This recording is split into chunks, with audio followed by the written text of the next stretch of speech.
di surga, terima kasih ya Tuhan. Tuhan berkati kami pada malam hari ini di acara Prayer Circle BWA Sekota Medan. Tuhan berkati kami, acara kami ini Tuhan, berkati kami juga ibu-ibu yang luar biasa di sini. Bantu kami Tuhan agar kami dapat menjadi ibu-ibu yang dapat mendidik anak-anak kami, membawa keluarga kecil kami untuk tetap selalu setia hanya untuk memuji memuliakan nama Tuhan.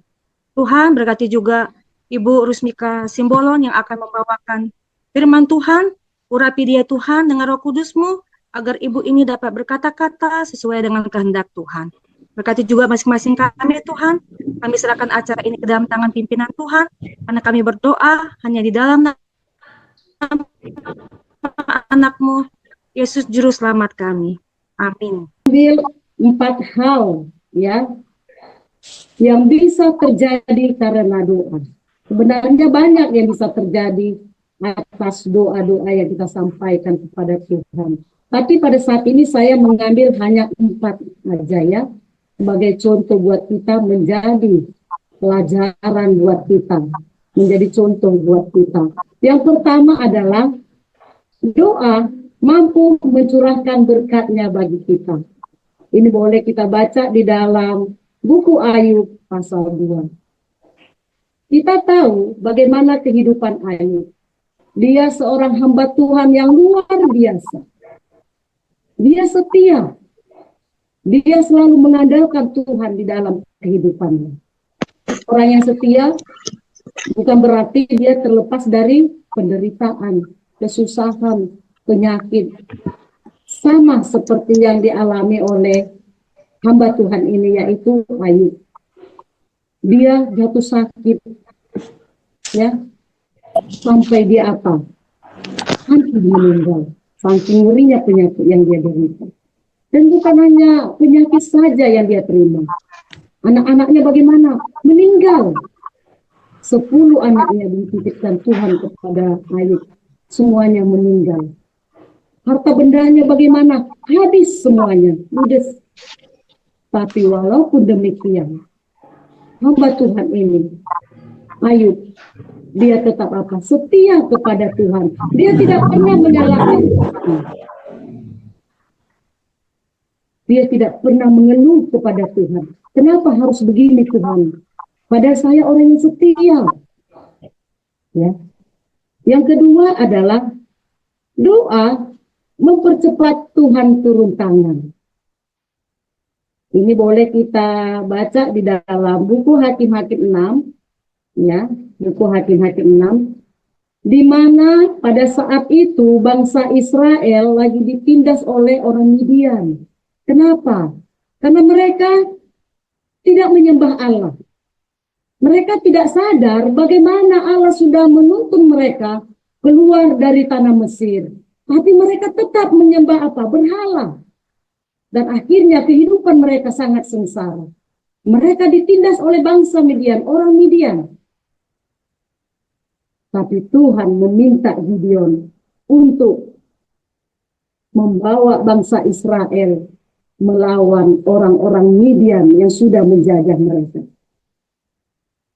Apa tindakan Gideon? Apakah dia bangga? Terima kasih Tuhan, Engkau telah menunjuk atau memilih saya sebagai pemimpin. Bukan itu, saudara-saudara. Gideon katakan, Tuhan, saya orang yang lemah. Saya tidak mampu, Tuhan.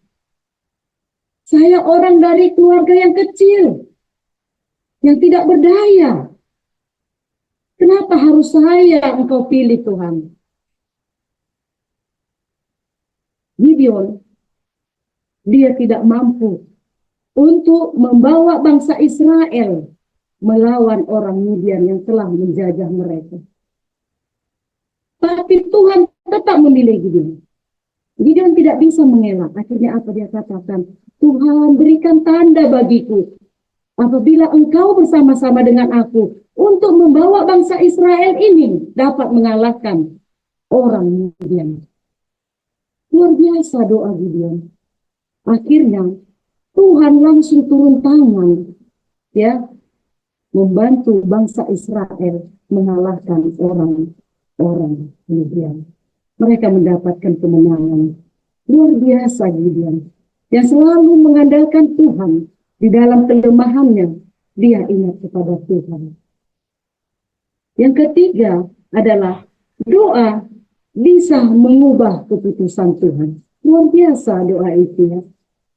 Doa bisa mengubah keputusan Tuhan. Kalau kita baca di dalam buku 2 Tawarik 32, di sini diceritakan seorang Raja Hizkia. Raja ini dihukum Tuhan. Dia akan mati, meninggal. Tapi apa yang dilakukan Raja Hizkia? Dia berdoa kepada Tuhan. Tuhan, saya orang baik. Saya orang benar yang selalu melakukan apa kehendak Tuhan. Ampunkan saya Tuhan atas segala dosa-dosa yang saya buat. Berikan saya waktu untuk hidup di dunia ini. Tolong saya Tuhan. Jangan biarkan saya mati. Apa yang dilakukan Tuhan? Tuhan mengurungkan niatnya. Yang tadi berencana untuk membuat Raja Hizkia meninggal. Raja Hizkia tidak jadi meninggal. Tapi apa? Diberikan Tuhan 15 tahun lagi waktu bagi dia untuk hidup di dunia ini. Luar biasa Raja Hizkia. Dia boleh lewat doanya mengubah rencana Tuhan bagi dirinya. Begitu juga dengan Abraham. Apa yang dilakukan Abraham pada saat Tuhan mau memusnahkan Sodom dan Gomora? Apa yang dilakukan Abraham? Dia berdialog kepada Tuhan. Tuhan, sekiranya ada 50 orang yang benar di kota ini, apakah engkau akan membinasakannya? Apa kata Tuhan? Aku tidak akan membinasakannya. Sekiranya kurang 5 orang Tuhan dari yang 50 itu. Hanya 45 orang. Apakah Tuhan masih membinasakan kota itu? Tidak. Saya tidak akan membinasakannya, kata Tuhan. Saya beranikan lagi Tuhan. Apabila hanya 30 orang yang ada di dalam itu yang percaya kepadamu. Engkau binasakan kan Tuhan? Apa kata Tuhan? Tidak. Tuhan tidak membinasakan. Dan Abraham juga berkata kepada Tuhan. Sekiranya hanya 20 orang Tuhan yang percaya di dalam kota itu. Engkau binasakan kan Tuhan? Tuhan tetap jawab. Tidak. Saya tidak akan binasakan. Yang terakhir kali Abraham berkata.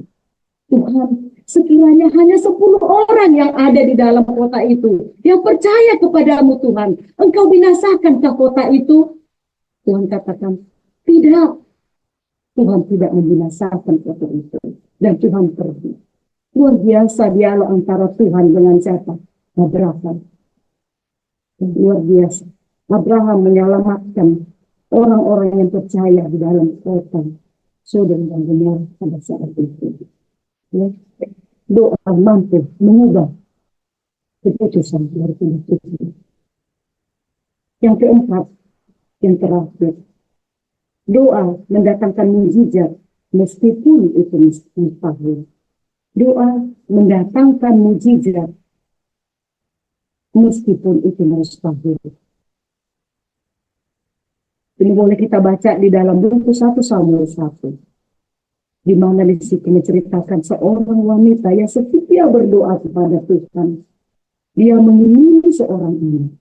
Dia percaya kepada Tuhan. Dia datang ke Silo dan bertelut berdoa kepada Tuhan. Memohon kepada Tuhan. Dia menyampaikan semua apa yang ada di dalam hatinya. Dia mengimani seorang ini. Tuhan menjawab doanya. Ya, Tuhan berikan anak kepada Hana, yaitu Samuel. Begitu juga dengan apa? Sarah, yang sudah tua, yang sudah menopause. Bagi kita mustahil untuk punya anak. Tapi bagi Tuhan, tiada yang mustahil. Sarah diberikan anak oleh Allah. Luar biasa doa. Kalau memang kita sungguh-sungguh berdoa kepada Tuhan. Mungkin banyak mukjizat-mukjizat yang terjadi di dalam kehidupan kita. Di dalam keluarga kita. Semuanya itu Oleh karena kesungguh-sungguhan kita berdoa, saya yakin dan percaya bahwa kita, bakti wanita Advent, semuanya adalah wanita yang tangguh, yang luar biasa, yang selalu berdoa bagi Tuhan. Terkhusus bagi kita, pengurus-pengurus BWA yang ada di Kota Medan. Kita bersatu di dalam doa kita. Kita jangan jemu-jemu untuk berdoa kepada Tuhan. Untuk kita boleh melakukan pelayanan kita, membawa jiwa-jiwa baru datang kepada Tuhan lewat KPA yang akan kita bentuk di 9 titik. Kita boleh bekerja sama, berdoa bersama-sama untuk membawa jiwa-jiwa baru datang kepada Tuhan. Inilah doa dan harapan kita. Kiranya Tuhan memberkati kita. Amin.